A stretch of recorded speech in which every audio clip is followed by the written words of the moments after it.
Pan গরম হয়ে গেছে, অলরেডি তেল ঢেলে দিয়েছি বন্ধুরা। এখন তেজপাতা দিয়ে হালকা পাতলা নেড়ে চেড়ে নেব, সুন্দর করে নেড়ে চেড়ে কালো কালো একটা ভাব চলে আসবে। তখন কাইন্ডলি হলো আমি কী করব, ভাত পোলার চাল কটা দিয়ে দেবো। ঠিক আছে, সবগুলো দিয়ে দিব।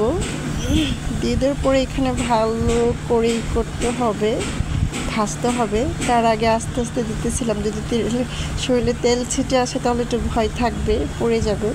তো আস্তে আস্তে আমি ভালো করে নাড়তেছিলাম, এমনকি ভেজে নিয়েছিলাম। এখানে বাটা আছে রসুন বাটা, আদা বাটা, এখানে হলো জিরা বাটা, আর এখানে গরম মশলা বাটা। এটা হলো বিরিয়ানি রান্না করার হলো মশলা ছিল, ওইটা দিয়েছি আমি বাহির অন্য কোনো কিছু দিইনি। বাট হলো আপনাদের বুঝতে সুবিধা হয়। এখানে পরিমাণ স্বাদ অনুযায়ী হলো মরিচের গুঁড়া।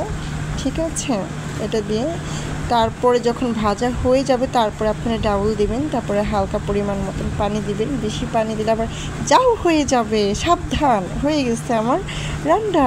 ঠিক আছে, এখন আমি বাড়বো, বেড়ে আপনাদের সাথে লাইক কমেন্ট সাবস্ক্রাইব করবেন।